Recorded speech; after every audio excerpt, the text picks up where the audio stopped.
ഇവന്മാരിപ്പോ റോഡിരുന്നാട്ടെ വെള്ളം ഓടിക്കുന്ന ഇപ്പോഴത്തെ പിള്ളേരൊരു പാഷന്. ഈ ഫ്രണ്ട്ഷിപ്പ് എന്തെന്ന് അറിയുന്നത് നമ്മുടെ ഇടയിലാണ്ടാ. അതെന്ത്? പുറത്ത് പഠിക്കാൻ പോയപ്പോ അവന്മാർക്ക് വൃത്തിയുടെ സ്വഭാവടാ. അവന്മാരെ ഉള്ളി വെറുപ്പാണ് എന്റെ അടുത്ത്. Okay bye.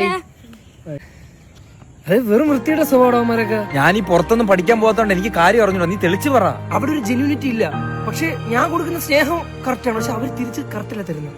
നീ കൂട്ടുകാരെ പ്രേമിച്ചെന്നാണോ? എന്താണ് എനിക്ക് മനസ്സിലായില്ല. എന്തൊക്കെ തേങ്ങയുടെ എഴുതി വിടുന്ന അതൊന്നും അല്ല. രാത്രി ഫുഡ് വെച്ചിട്ട് ഞാൻ വീട്ടിൽ വന്ന് കയറിയപ്പോഴേ സ്പ്ലിറ്റ് ഇട്ടേക്കുന്നു. ഇന്നേ വരെ നിനക്കറിയാലോ ആശ്രയ, നമ്മൾ ചോദിച്ചിട്ടില്ല. ഇതാണ് മച്ചാനെ, നമ്മൾ ഇന്നേ വരെ പൈസയുടെ കാര്യം പറഞ്ഞ അടികൂടിയിട്ടുണ്ടോ?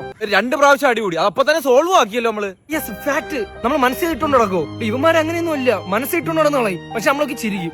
എന്നെ കൊണ്ടത് പറ്റൂല കേട്ടോ. നമ്മളെ ഈ നാട്, നമ്മളിവിടുത്തെ മനുഷ്യര്, ഇതാണ് സ്വർഗം. നമ്മളെ പറ്റി ആരെങ്കിലും ഇവിടെ കുറ്റം പറയണം എന്തേലും. നീ പഠിത്തം നിർത്തിയിട്ട് നാട്ടിലോട്ട് വാ. എന്നിട്ട് ജോലി നിന്റെ അച്ഛൻ വാങ്ങി തരൂ? ജോലി ഒന്നും വാങ്ങി തരത്തില്ല, പക്ഷെ 3 നേരം കഴിക്കാനുള്ള ആഹാരം ഞാൻ എന്റെ വീട്ടിൽ നിനക്ക് അറേഞ്ച് ചെയ്ത് തരും. സ്നേഹിച്ച് കൊല്ലി ഇവിടെ ഉള്ളവന്മാരെന്നെ.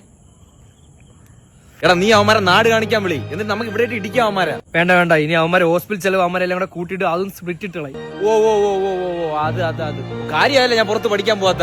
2 ബെസ്റ്റ് ഫ്രണ്ട്സ് എന്റെ അവിടെ ഉള്ളവന്മാര്. അവന്മാർ രണ്ടുപേരും നോക്കുന്നതെന്ന് വെച്ചാൽ ഒരു പെണ്ണിനാണ് നോക്കുന്നത്. എന്താടാ അത്? അവന്മാര് മൃഗത്തിനൊരു പൊസസീവ്നെസ് അടിക്കും. ഇവന്മാര് ഭയങ്കര മ്യൂച്വൽ അണ്ടർസ്റ്റാൻഡിങ് അല്ലേ? ചേടാ, അത് എങ്ങനെ ശരിയാവും? എന്നാലും എന്റെ ഒരു കൂട്ടുകാരൻ 75 വയസ്സായ അമ്മൂമ്മയായിട്ട് റിലേഷനാണ്. അതെന്തിനാടാ? ചാവുമ്പോ അവരുടെ അടുത്ത് കുഴിച്ചിടാൻ അവൻ ഈ റിലേഷൻ. നിനക്കൊരു കാര്യം അറിയോ?